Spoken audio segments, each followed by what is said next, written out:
Where does Christ consciousness dwell?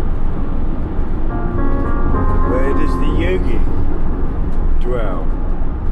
Where does the enlightened Buddha dwell? Where does the Father dwell? Surprising to know that you might just find he dwells within you. Think of it like this. All them cells in your body doing their own thing with no help from you whatsoever. Hair growing on its own. Skin healing on its own. Digesting food by itself.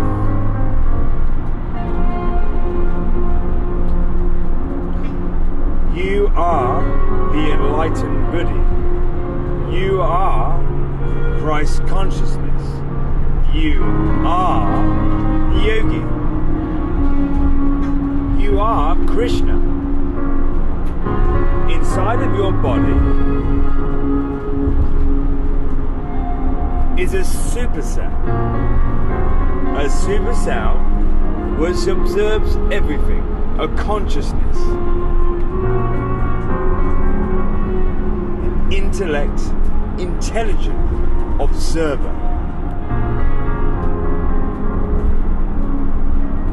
Now, Christ, if I could just say Christ, and it represents all of it. Christ, inside of you, lives in your heart and is projected to the brain, where there's thinking going on. There's actions going on, or reactions going on. Now, what I want you to do, you know what I'm like. What I want you to do is focus of yourself inside of your head. I know it comes from the heart, but I want you to make yourself into a small being wearing a cloak of white, and you walk into your brain, and in your brain is lots of different doors. Some doors are open, some doors are closed. You, in your aura, glow golden white, and there's only one of you. Now, you walk through these doors, which are dark, and as you walk through these doors of your mind, you light up the room with your aura. And in there, you will either find pleasure or pain or neutral. Then these characters will start to appear, trying to scare you first of all, trying to worry you second of all, try to take you down. Now, this Christ consciousness of you, that you observe yourself going into that room. You are observing you and you. You're able to observe both thoughts, because when the Christ consciousness goes in that room, you're observing yourself going into that room, and then anxiety in that room is there, hiding, wanting to scare the Christ consciousness. Now, what I want you to do as well is I want you to focus on this. You're not only going to go in that room and your aura is going to glow all the shadow away. I want you to go and touch this being which is in there, this scary being which is hiding. I want you to go and touch it. And as you touch it, the whole room lights back up again, purplish white, and it becomes clean. And the person that you've just spoke to and been touched, he's changed and turned into Christ.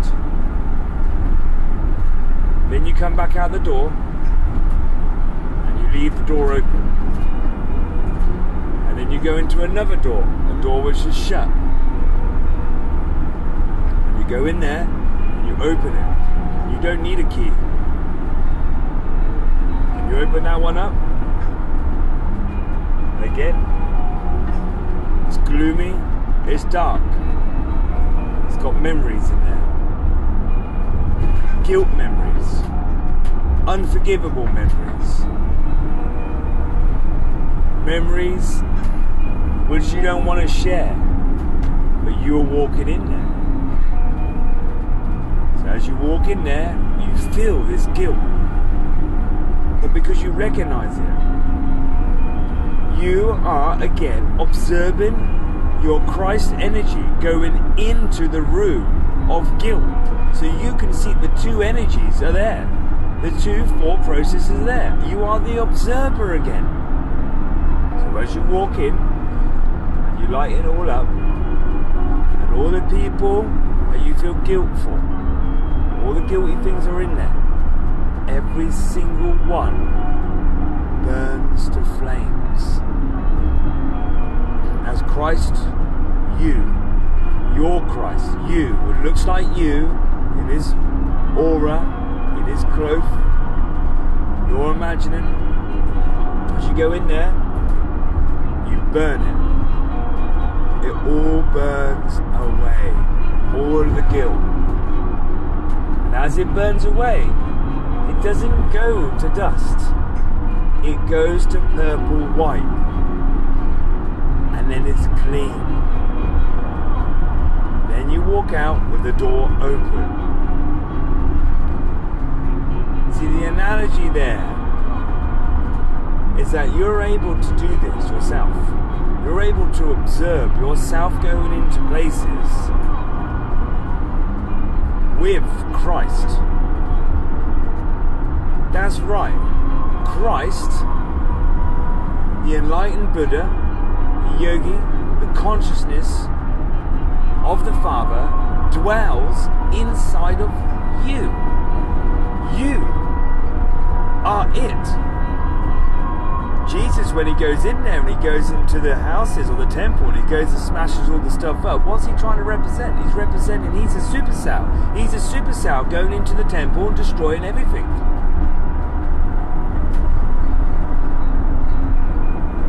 You know, like he said, clean your houses. Clean. Others will appear. He says, you don't need to fast when Christ's consciousness is with you. You will mourn when Christ leaves you, then you have to fast, because you need to create a space inside of yourself for the Father to work inside. So that's why you fast, because you will mourn. You will miss him. When you turn your back. You have the ability to be the observer. You can observe your own thoughts. And you can put things into place. Think of a bad action. Where did that come from? It's a thought process. Observe the bad action. Observe what you're thinking. You are now the observer of the thought. Here's another thing. Many years ago, there was massive monuments created. These monuments were able to harness the father's energy and the female energy. And we lived in these areas. We lived in these monuments because we were able to create Father on earth. He dwelled in these massive monuments. We didn't need to eat. We were just with him. As a spirit. We've now created, fast forward, we create this human being in a form of God's image. So now we're able to go within to find our Christ.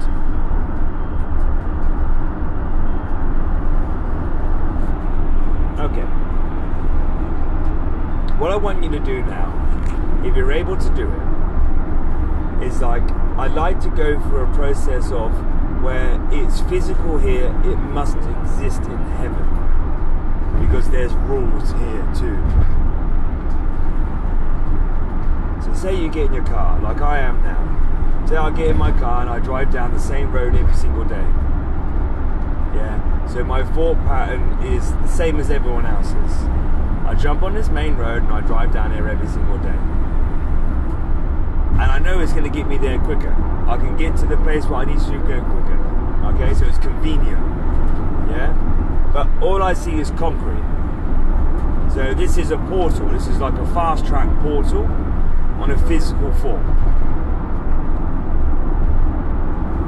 So there's other little roads which look absolutely beautiful, and they're small, and they're not on this main road, but it would take me an hour and a half to get somewhere. But the roads will always exist there. All them small roads will always exist. Not so many people, hardly any people.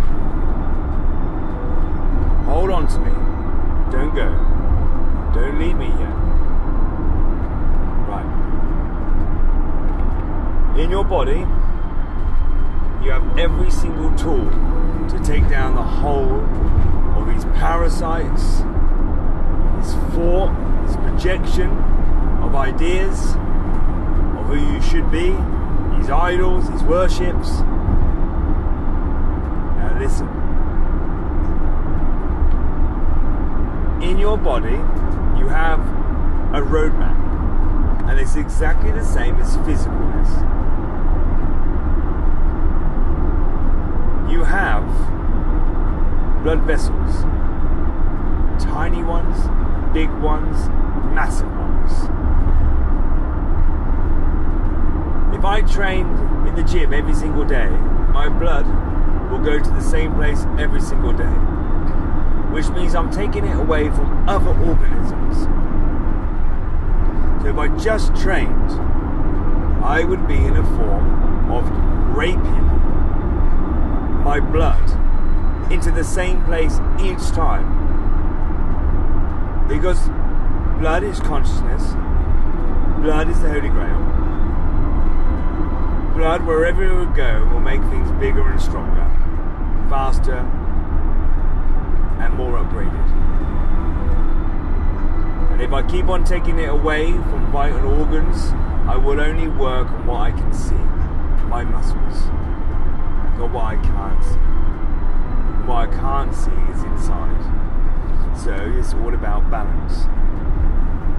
So if I keep on going on this road here, this main road, I will only see the same thing each time. I'll get there quicker, but I'm taking my eyes away, the feelings and the smell, from nicer areas which exist. So you have vessels which are already there. Maybe you've never driven down them before. But roads, maybe you haven't driven down them before, but they're always there. This is that video I told you about, saying that Christ is a rope. You've already got it. You have to be willing to open it up and get your blood to flow down them small arteries, through them small vessels, because at the moment they're dark. And Christ consciousness is a liquid form, and His breath, and He's electrical. If you manage to open up and go down different little routes and work different ways in your body, you will be enlightened Buddha. You will be enlightened because you will light up every single part of your body. Right. Say I wanted to buy a house, and I just relied on the internet to tell me where I'm going to buy. So I choose a house and I go, right, that's the one I want. I see the internet, I see it, I use Google Maps, I go like that, that's the one I want to buy. Bang. And I get there and it's not what I wanted. because now I'm physically there and I can see everything there.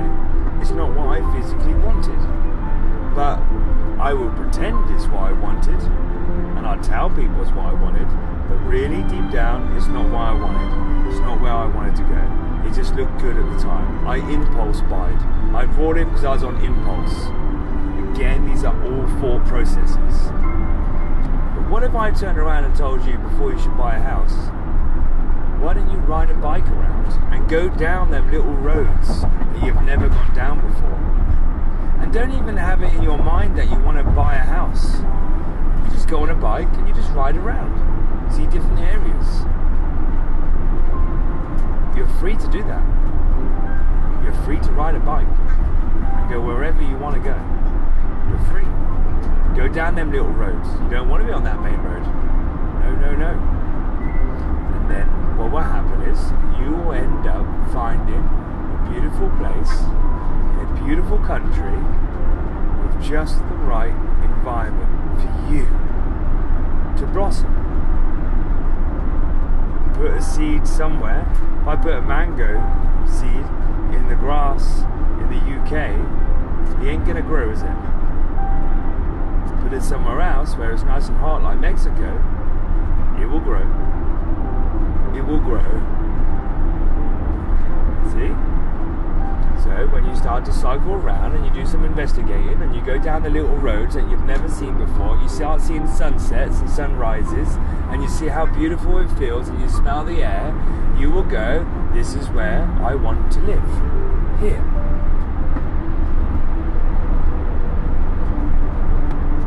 That represents doing work inside. That represents the same thing. Go down the little roads, the little vessels. Push your blood into areas that's not been in before. Push it in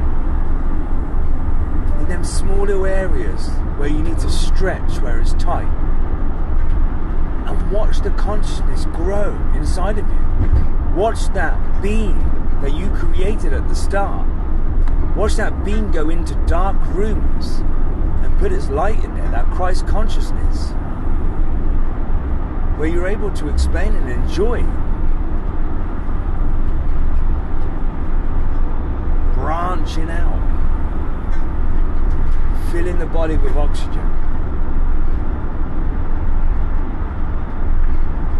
The last thing I wanted to say today was, often the case is, and this is true, I feel it too, that you wonder why certain people have come into your life. And I explained this before.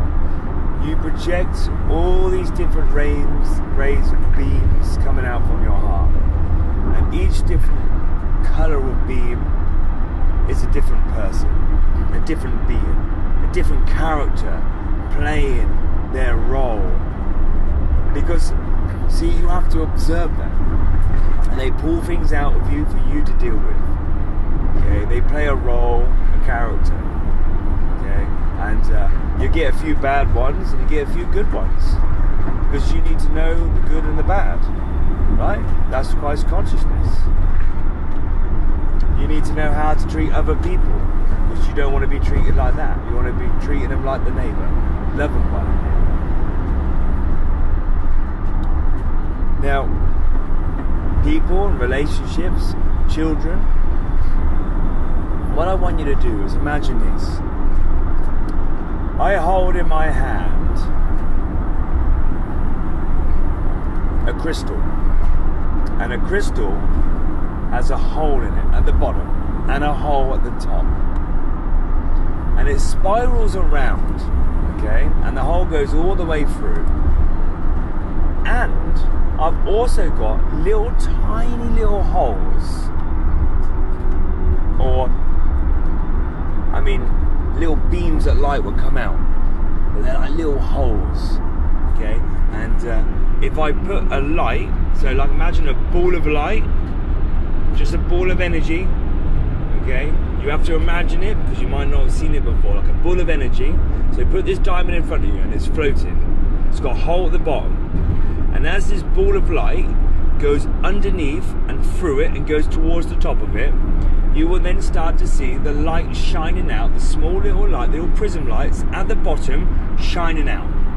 And then as it goes all the way up to the top, the ones at the bottom turn off, and then the ones in the middle turn on, and then the ones in the middle turn off, and the ones at the top turn on. Okay? Hold that thought. Just hold it. These are people that come into your life. They are specifically put in a position where you wanted them to be and where you wanted them to come into your life. And that ball of light represents you, that Christ consciousness, you. And as you filter your light going up through the crystal, the prism of light of that person will come into your life. Some of them prisms of life, they last forever because you see them forever. But relationships, children, friends, that prism of light, you put the ball of light under, you put it in, the light shines out because your attention and your awareness is on the light. It's on the light. And then as it creeps up and one turns off, that person is in the dark. That person's gone. It's done what it needed to do for you to proceed on. And then there's more lights as you go up, more prisms of light turn on. And when one's done, it will turn off. The next one's done, it will turn off. The next one's done, it will turn off. And then as this happens, this ball of light all starts changing colours. It starts going from red, it goes to orange, it goes to blue, it goes to green, it goes to purple, and then when it gets to the top, violet. When it comes out from the top, it becomes a pure consciousness for every beam it found as it went through. Because it picked up, learnt new stuff. It realized it's the observer. It realized what these people meant to them. These people were bringing the consciousness of that ball of energy and rising the vibration of it. Hold that thought, guys. You are a projection. You are consciousness. You are the enlightened Buddha. You are Jesus Christ. You are. And Father dwells in you. So start to go down new roads. You're always the same. I love you. Love, live, and empathize.